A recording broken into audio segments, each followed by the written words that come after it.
Welcome to Spider-Verse Minute, the tri-weekly podcast where we watch Spider-Man Into the Spider-Verse 1 minute at a time.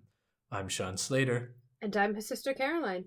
And today we're watching Minute 107, which opens with a reminder that this is based off of a Marvel comic, and ending a minute later with the co-producer's credits.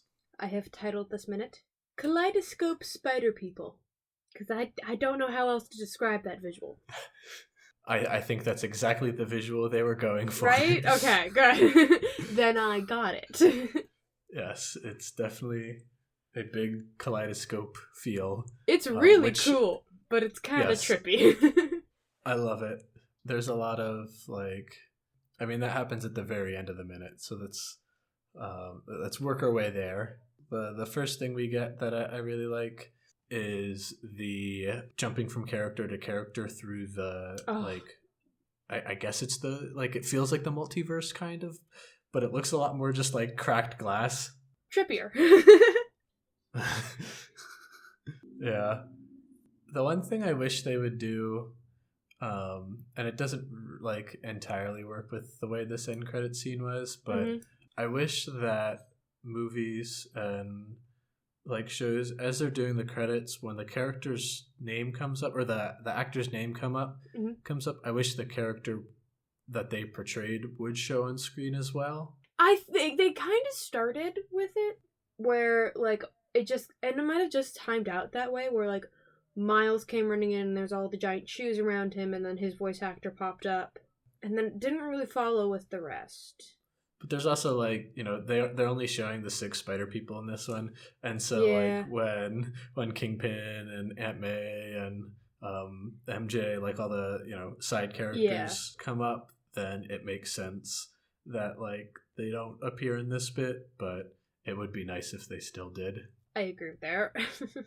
One of my favorite bits that they did in this is, whether they intended to reference the meme or not, I appreciated it. At 28 seconds, we see the Spider-Man sitting behind the desk meme.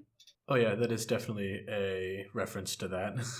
They made a point of, or they pointed that out during the animator's commentary. Oh, okay. Yeah, one of the guys was kind of I'm not I know this is a reference, but I don't understand it. Well, and what I think I loved most about it is how it was just the meme of just the singular Spider-Man behind the desk and the picture of Spider-Man behind him. And then you go through the pictures, and then there's just thousands of Spider-Man behind the desk. I'm this almost feels like a metaphor for memeage. I also love the, company dance party they did. If there's definitely. Well, it's either a dance party or it's a riot. Could be both. I think it's a bit of both, to be honest. Yeah, because they did cause quite a bit of damage there. And then we get Noir's presenting his the Rubik's Cube at the World's Fair, which is just perfect. That might be my favorite scene in the entirety of the end credits. I have a favorite transition, but this might be my favorite scene in the entirety of the end credits, just because I love it so much. I also like that, to think that in this universe, the colors are actually the symbiote, because in ours the symbiote's just black and drab, Venom symbiote, but it would be cool if in this one the symbiote latched onto the colors and then it turned him evil. I love that. And so just the evil symbiote was dressed up all in bright colors and everything. I love that idea. But he still keeps the aesthetic, so he still has the hat and the coat. Oh yeah, it's just colorful now. It's just very colorful. I love that idea. And then referencing back to the Spider-Man dance party, we get another sort of dance party. Not really, it's a dance concert. Yeah. I personally love this because every time I see it, I always end up checking to see if how their positions and their body positions are. The Gwen dancing ballet scene, pretty accurate.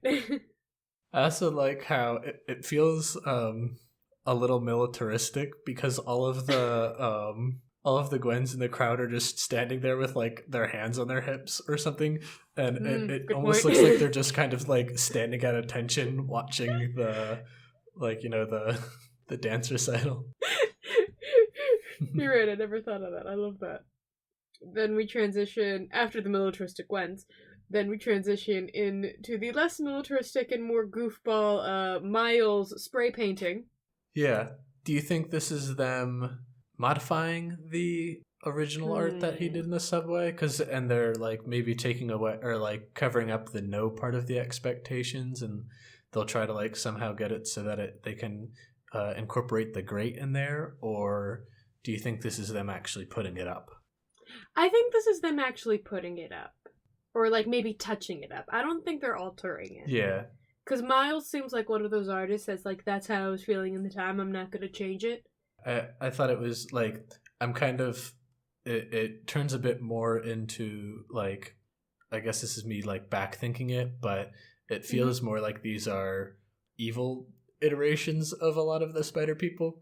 Or at least, like, not evil, but more trickstery. Because there's just a lot of goofballness happening and, like...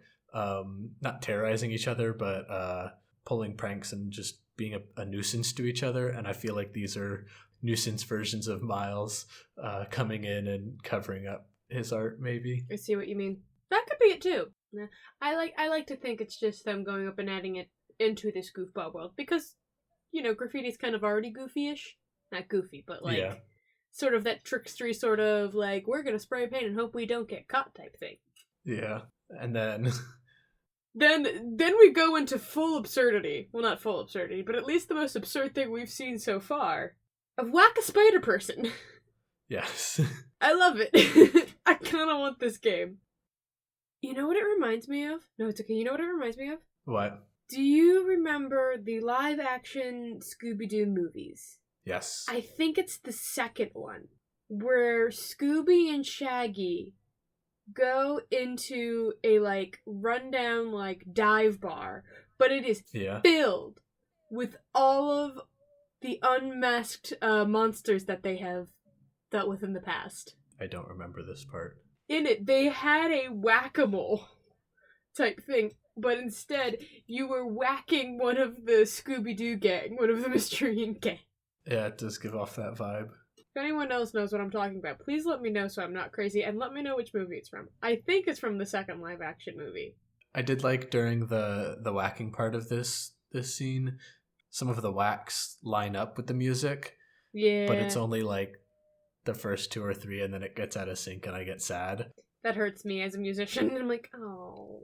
Yes. You were on such a good thing. It would have been great if all of them would have lined up. Yeah.